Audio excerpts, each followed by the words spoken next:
Subscribe to our YouTube channel and press the bell icon to get the latest updates. Greetings, America. It is truly an honor to be speaking with you tonight. That I am here tonight is a testament to the dedication of generations before me. Women and men who believed so fiercely in the promise of equality, liberty, and justice for all. This week marks the 100th anniversary of the passage of the 19th Amendment, and we celebrate the women who fought for that right. Yet so many of the Black women who helped secure that victory were still prohibited from voting long after its ratification. But they were undeterred. Without fanfare or recognition, they organized and testified and rallied and marched and fought, not just for their vote, but for a seat at the table. These women and the generations that followed worked to make democracy and opportunity real in the lives of all of us who followed. They paved the way for the trailblazing leadership of Barack Obama and Hillary Clinton. And these women inspired us to pick up the torch and fight on. Women like Mary Church Terrell, Mary Cloyd Bethune, Fannie Lou Hamer, and Diane Nash, Constance Baker Motley, and the great Shirley Chisholm. We're not often taught their stories, but as Americans, we all stand on their shoulders. And there's another woman whose name isn't known, whose story isn't shared, another woman whose shoulders I stand on. And that's my mother, Shyamala Harris. She came here from India at age 19 to pursue her dream of curing cancer. At the University of California, Berkeley, she met my father, Donald Harris, who had come from Jamaica to study economics. They fell in love in that most American way while marching together for justice in the civil rights movement of the 1960s. In the streets of Oakland and Berkeley, I got a stroller's eye view of people getting into what the great John Lewis called good trouble. When I was 5, my parents split, and my mother raised us mostly on her own. Like so many mothers, she worked around the clock to make it work, packing lunches before we woke up and paying bills after we went to bed, helping us with homework at the kitchen table and shuttling us to church for choir practice. She made it look easy, though it never was. My mother instilled in my sister Maya and me the values that would chart the course of our lives. She raised us to be proud, strong Black women, and she raised us to know and be proud of our Indian heritage. She taught us to put family first, the family you're born into and the family you choose. Family is my husband, Doug, who I met on a blind date set up by my best friend. Family is our beautiful children, Cole and Ella, who call me Mamala. Family is my sister. Family is my best friend, my nieces, and my godchildren. Family is my uncles, my aunts, and my chithis. Family is Mrs. Shelton, my second mother who lived 2 doors down and helped raise me. Family is my beloved Alpha Kappa Alpha, our Divine Nine, and my HBCU brothers and sisters. Family is the friends I turn to when my mother, the most important person in my life, passed away from cancer. And even as she taught us to keep our family at the center of our world, she also pushed us to see a world beyond ourselves. She taught us to be conscious and compassionate about the struggles of all people, to believe public service is a noble cause and the fight for justice is a shared responsibility. That led me to become a lawyer, a district attorney, attorney general, and a United States senator. And at every step of the way, I've been guided by the words I spoke from the first time I stood in a courtroom. Kamala Harris, for the people. I have fought for children and survivors of sexual assault. I fought against transnational criminal organizations. I took on the biggest banks and helped take down one of the biggest for-profit colleges. I know a predator when I see one. My mother taught me that service to others gives life purpose and meaning. And oh, how I wish she were here tonight, but I know she's looking down on me from above. I keep thinking about that 25-year-old Indian woman, all of 5 feet tall, who gave birth to me at Kaiser Hospital in Oakland, California. On that day, she probably could have never imagined that I would be standing before you now and speaking these words. I accept your nomination for Vice President of the United States of America. I do so committed to the values she taught me, to the word that teaches me to walk by faith and not by sight, and to a vision passed on through generations of Americans, one that Joe Biden shares, a vision of our nation as a beloved community, where all are welcome, no matter what we look like, no matter where we come from, or who we love. A country where we may not agree on every detail, but we are united by the fundamental belief that every human being is of infinite worth, deserving of compassion, dignity, and respect.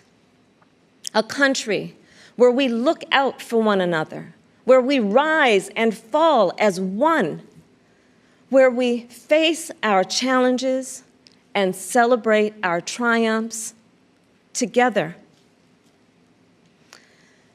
Today, that country feels distant. Donald Trump's failure of leadership has cost lives and livelihoods. If you're a parent struggling with your child's remote learning, or you're a teacher struggling on the other side of that screen, you know what we're doing right now is not working. And we are a nation that is grieving the loss of life, the loss of jobs, the loss of opportunities, the loss of normalcy, and yes, the loss of certainty. And while this virus touches us all, we got to be honest, it is not an equal opportunity offender. Black, Latino, and Indigenous people are suffering and dying disproportionately. And this is not a coincidence.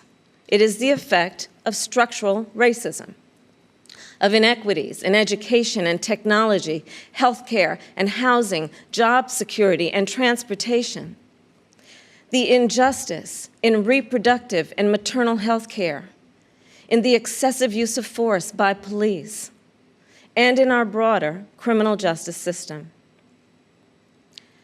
This virus, it has no eyes, and yet it knows exactly how we see each other and how we treat each other. And let's be clear, there is no vaccine for racism. We've got to do the work. For George Floyd, for Breonna Taylor, for the lives of too many others to name, for our children, and for all of us. We've got to do the work to fulfill that promise of equal justice under law. Because here's the thing, none of us are free until all of us are free. So we're at an inflection point. The constant chaos leaves us adrift. The incompetence makes us feel afraid. The callousness makes us feel alone. It's a lot. And here's the thing. We can do better and deserve so much more. We must elect a president who will bring something different, something better, and do the important work. A president who will bring all of us together, Black, white, Latino, Asian, Indigenous, to achieve the future we collectively want. We must elect Joe Biden. And I will tell you, I knew Joe as vice president. I knew Joe on the campaign trail. And I first got to know Joe as the father of my friend. So Joe's son, Beau, and I served as attorneys general of our states, Delaware and California. During the Great Recession, he and I spoke on the phone nearly every day, working together to win back billions of dollars for homeowners from the big banks that foreclosed on people's homes.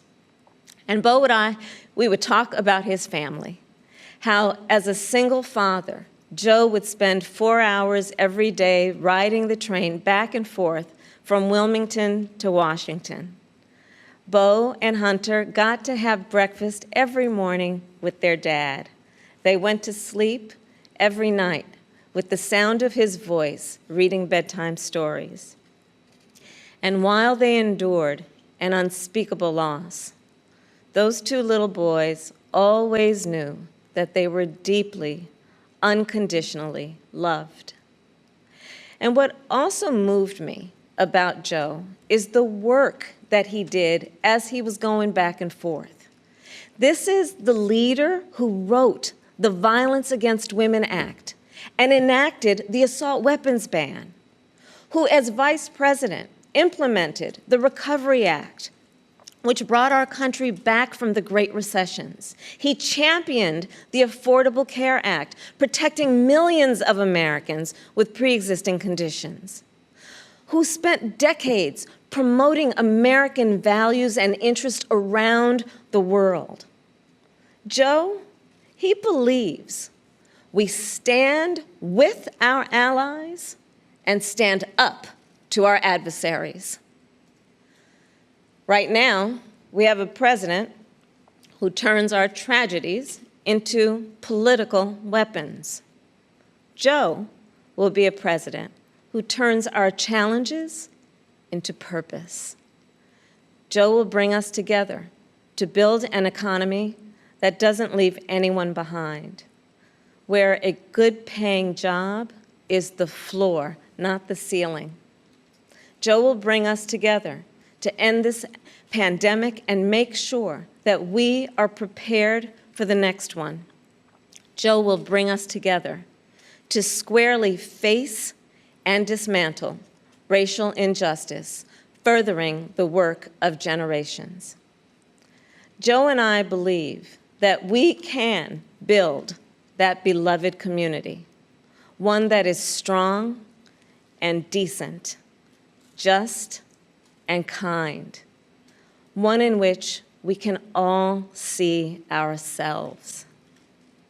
That's the vision that our parents and grandparents fought for, the vision that made my own life possible, the vision that makes the American promise, for all its complexities and imperfections, a promise worth fighting for. So make no mistake, the road ahead is not easy. We may stumble. We may fall short.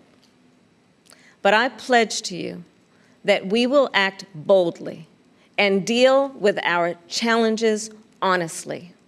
We will speak truths, and we will act with the same faith in you that we ask you to place in us.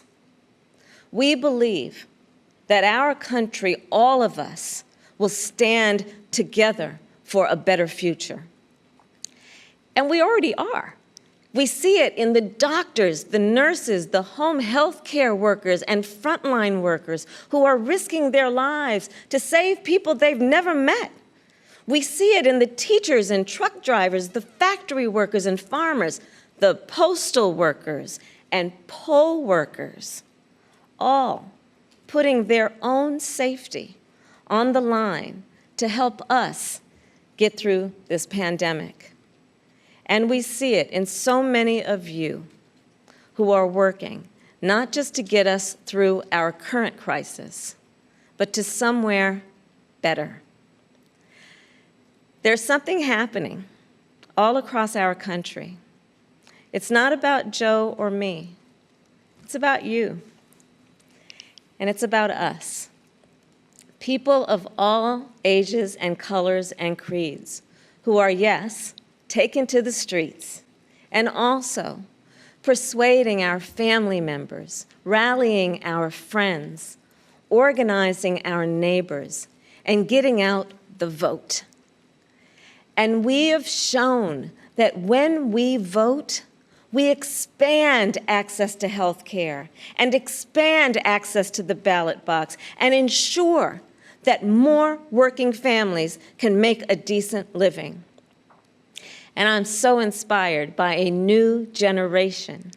You are pushing us to realize the ideals of our nation, pushing us to live the values we share: decency and fairness, justice and love. You are patriots who remind us that to love our country is to fight for the ideals of our country. In this election, we have a chance to change the course of history.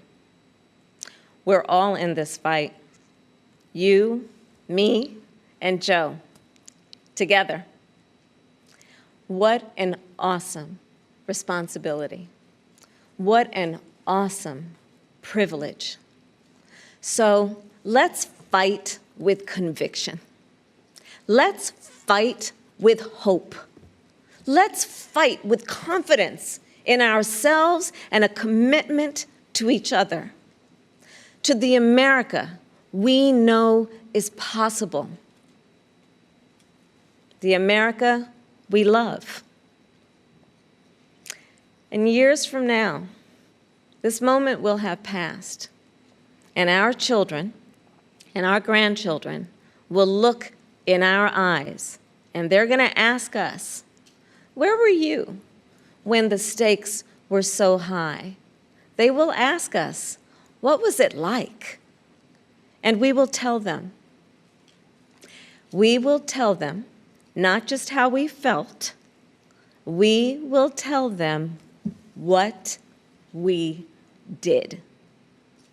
Thank you. God bless you, and God bless the United States of America.